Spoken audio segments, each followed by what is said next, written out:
Hello दोस्तों, find by D के channel में आपका फिर से स्वागत है। आज हम फिर से आपके लिए एक जोरदार दिमागी पहेली आखिरी इच्छा लास्ट विश लेके आए हैं। इस पहेली में भी आपसे 5 प्रश्न पूछे जाएंगे जिनका आंसर आपको देना होगा। चलिए पहेली स्टार्ट करते हैं। एक बार डीके अपने घर में अकेला बैठा टीवी देख रहा था। तभी उसकी वाइफ काजल उसके पास आई और उससे बोली, डीके, तुम्हें याद है जब हमारे बुरे दिन चल रहे थे और तुम मुझे तलाक देना चाह रहे थे? उस समय मैंने जंगल वाले मंदिर पर जाकर भगवान से विनती की और मन में सोचा था कि जब हमारे अच्छे दिन आएंगे तब मैं तुम्हारे साथ उस जंगल वाले मंदिर जाऊंगी और वहां जाकर अपने हाथों से बने हुए लड्डू का प्रसाद चढ़ाऊंगी और जितनी तुम्हारी उम्र है उतने ही लड्डू का प्रसाद बना के मंदिर पर चढ़ाऊंगी। डीके बोला, काजल, उन बुरे दिनों को याद मत किया करो। उन दिनों को याद करके मुझे भी दुख होता है। काजल बोली, ओके, लेकिन अब हमें उस मंदिर पे जाना होगा। तुम मुझे उस मंदिर पे कब ले चलोगे? डीके बोला, कुछ दिन रुक जाओ, मुझे ऑफिस में बहुत काम है। वो मंदिर जंगल में एकांत पर स्थित है।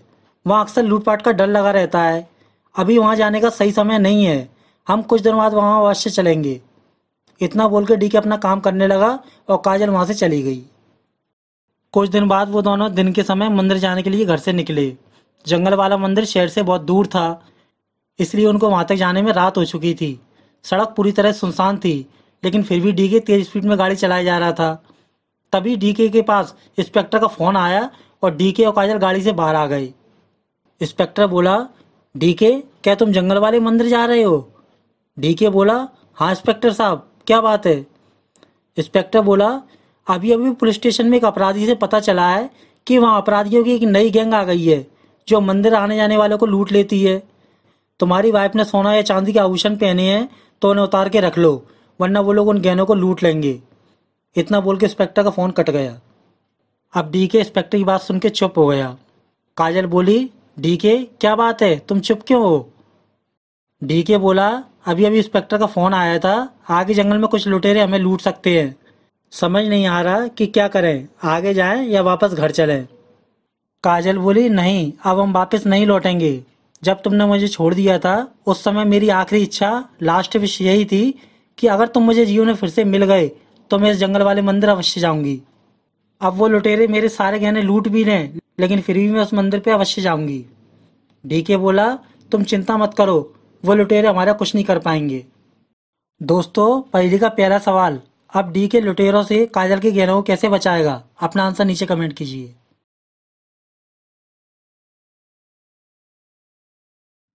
डीके बोला, हम लोग कार से मंदिर जा रहे हैं, इसलिए अपने गहनों को कार में छुपाने से कुछ नहीं होगा। वो लुटेरे हमारी कार की तलाशी लेके गहने लूट लेंगे, इसलिए तुम अपने सभी गहने उतार के मुझे दे दो।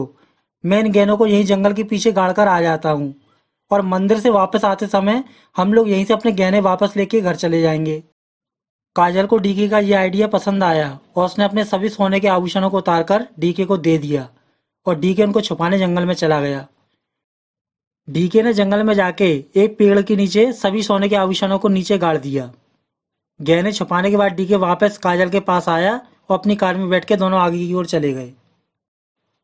आगे जाके डीके को अचानक अपनी गाड़ी रोकनी पड़ी, क्योंकि सामने सड़क पर बहुत सारे गुंडे उनका रास्ता रुक कर खड़े थे। डीके तुरंत गाड़ी से बाहर आ गया। अपराधी बोला, आज बहुत दिनों बाद हमें इस रास्ते पे कोई दिखाई दिया है। तुम्हारे साथ और कौन है, उसे कार से बाहर बुलाओ। उसकी बात सुन के काजल कार से बाहर आ गई। काजल बोली, हमें जाने दो, हम जंगल वाले मंदिर में ये प्रसाद चढ़ाने जा रहे हैं, हमें मत रोको। हमारे पास कोई भी सोना चांदी के आभूषण नहीं है, हमारा रास्ता मत रोको। तभी दूसरा अपराधी बोला, बॉस, हमारे आदमी ने तो बताया था कि ये लड़की बहुत सारे सोने के गहने पहन के जंगल आ रही है, इसके सारे गहने कहाँ गए? पहला अपराधी बोला, अगर तुम दोनों अपनी जिंदगी चाहते हो तो सभी गहने व पैसे हमारे हवाले कर दो और यहाँ से चले जाओ, वरना हमसे बुरा कोई नहीं होगा। डीके ने अपना पर्स देते हुए बोला, हमारे पास इन पैसों के अलावा कुछ नहीं है, आप चाहो तो ये पैसे रख लो और हमें जाने दो।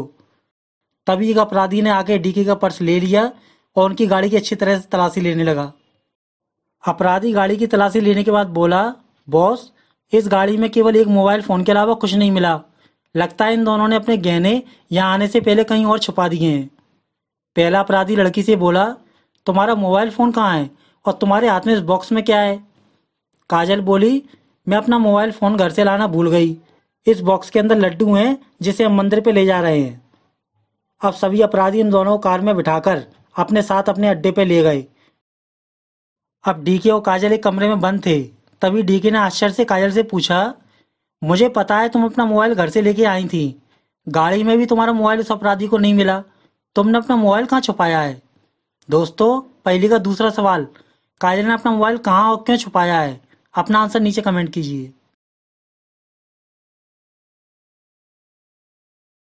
काजल बोली, जब तुम गहने छुपाने जंगल के अंदर गए थे, मैं उसी समय समझ गई थी कि रास्ते में अपराधी हमें अवश्य मिलेंगे। इसलिए मैंने उसी समय इंस्पेक्टर को मैसेज करके अपने मोबाइल की लोकेशन दे दी और अपना मोबाइल हमारी गाड़ी के नीचे छुपा दिया। अब कुछ देर बाद इंस्पेक्टर साहब हमारी गाड़ी की लोकेशन ट्रैक करके यहाँ आते ही होंगे।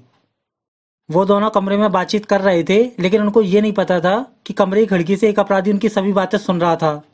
कुछ देर बाद सभी अपराधी फिर से गेट खोल के कमरे के अंदर आ गए। अपराधी बोला, तुम्हारी वाइफ बहुत चालाक है, इसने मोबाइल के द्वारा पुलिस को यहाँ बुलाया है, लेकिन हम भी बहुत खतरनाक हैं।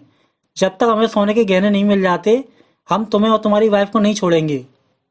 इतना बोल के वो अपराधी डीके को वहीं छोड़ के गेट लगा के वाइफ को कहीं और ले जाने लगे।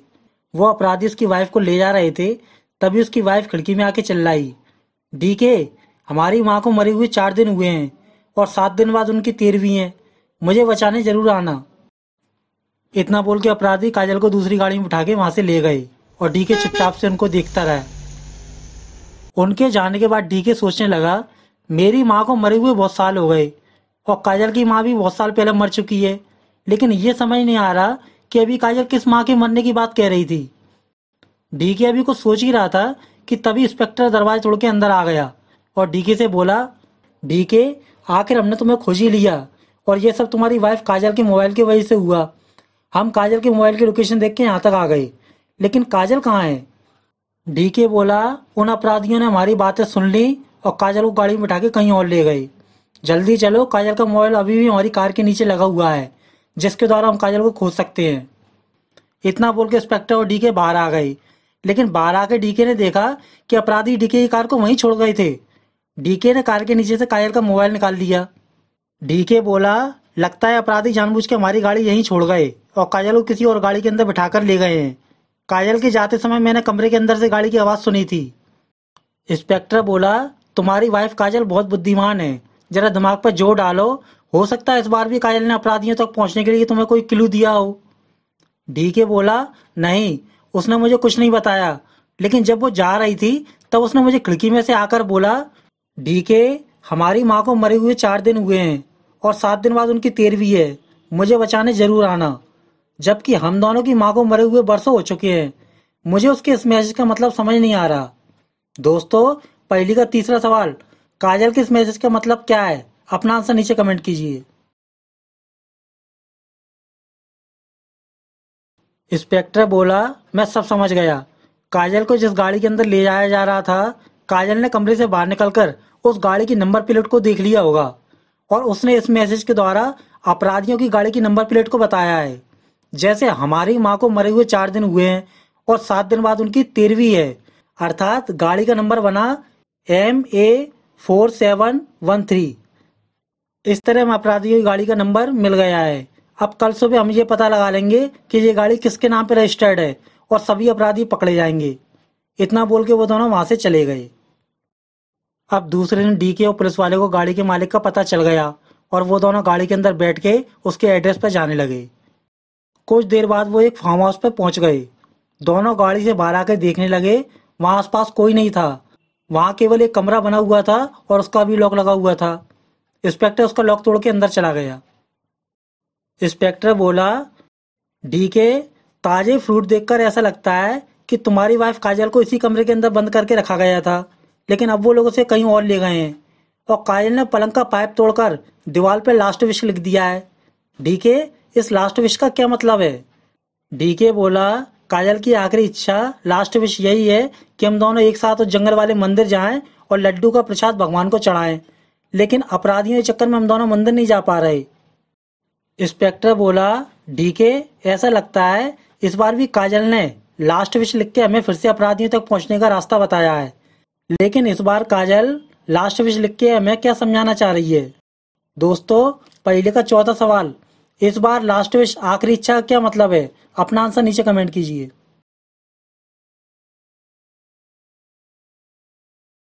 डीके बोला, इंस्पेक्टर मुझे लास्ट विश का मतलब समझ आ गया।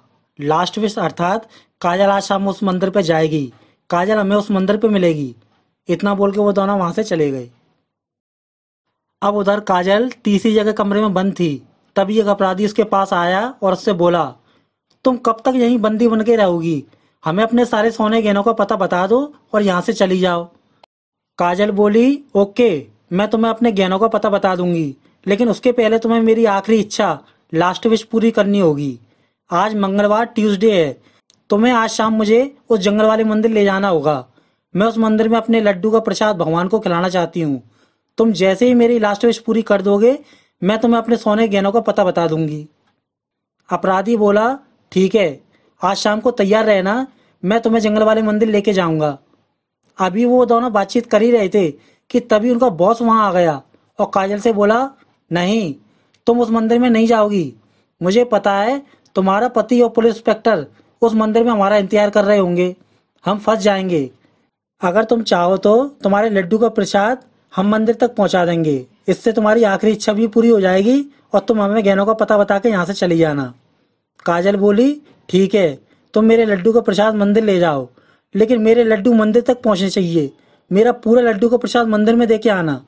अगर तुमने कोई चालाकी दिखाई या मेरे प्रसाद मंदिर तक नहीं पहुंचा तो मैं तुम्हें गहनों का पता नहीं बताऊंगी। इतना बोल के काजल ने अपने लड्डू का प्रसाद उस अपराधी को दे दिया, जिसे लेके वो दोनों वहां से चले गए। अब उधर शाम के समय पुलिस और डीके मंदिर के बाहर काजल का आने का इंतजार कर रहे थे। आज मंदिर में बहुत भीड़ थी और मंदिर के बाहर एक बोर्ड लगा हुआ था, मंदिर का घंटा बजाना मना है। और एक आदमी एक बॉक्स लेके मंदिर के बाहर भी खड़ा था। कुछ देर बाद वो आदमी वहां से चला गया और डीके उसे देखता रहा। डीके और इंस्पेक्टर को समझ नहीं आ रहा था, वो दोनों काजल का इंतजार कर रहे थे। तभी एक आदमी साइकिल पर एक और बॉक्स लेके वहां पहुंच गया। इंस्पेक्टर बोला, डीके, ये आदमी साइकिल पर बहुत बड़ा बॉक्स लेके आया है। तुमने बताया था कि तुम्हारी काजल इसी तरह के बॉक्स में लड्डू का प्रसाद लेके आई है। मुझे लगता है ये अपराधी तुम्हारा ही लड्डू का प्रसाद लेके मंदिर आया है। लेकिन ये भी सत्य नहीं है कि जिसके पास ये बड़ा बॉक्स होगा, जिसके पास लड्डू का प्रसाद होगा, वही अपराधी माना जाएगा। समझ नहीं आ रहा कि आखिर हमें अपराधियों का पता कैसे चलेगा। डीके बोला, कुछ देर रुक जाओ, सब पता चल जाएगा। अब दूसरा आदमी बॉक्स लेके मंदिर के अंदर चला गया और डीके इंस्पेक्टर उसे चुपचाप खड़े खड़े देखते रह गए।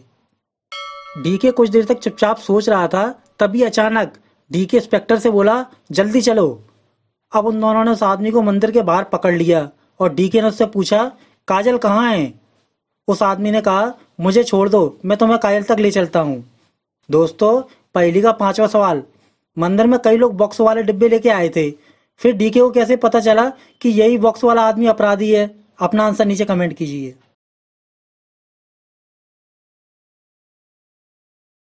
दोस्तों, डीके ने अचानक मंदिर की घंटी की आवाज सुनी और उस बॉक्स वाले आदमी को पकड़ लिया। डीके जानता था कि ये बहुत प्राचीन मंदिर है और यहाँ कोई भी व्यक्ति किसी भी बॉक्स में अपना प्रसाद या लड्डू ला सकता है। इस तरह डीके उस अपराधी को पकड़ नहीं सकता था। लेकिन डीके की उम्र 39 ईयर थी और डीके की वाइफ काजल ने उसे घर पर ही कहा था कि जितनी तुम्हारी उम्र है, मैं उतने ही लड्डू का प्रसाद बना के मंदिर ले जाऊंगी। अब डीके ने मंदिर के पुजारी से कहा था कि जो भी व्यक्ति तुम्हारे पास बॉक्स के अंदर लड्डू लेके आए और उन लड्डू की संख्या 39 हो, तो तुम मंदिर का घंटा बजा के हमें सूचित कर देना। इस तरह मंदिर के पुजारी की मदद के द्वारा सभी अपराधी पकड़ में आ गए और काजल डीके को मिल गई। दोस्तों, कैसी लगी आपको ये जोरदार दिमागी पहेली? पहेली अच्छी लगे तो लाइक कीजिए और ऐसी ही पहेलियां देखने के लिए अभी हमारे चैनल को सब्सक्राइब कीजिए। धन्यवाद।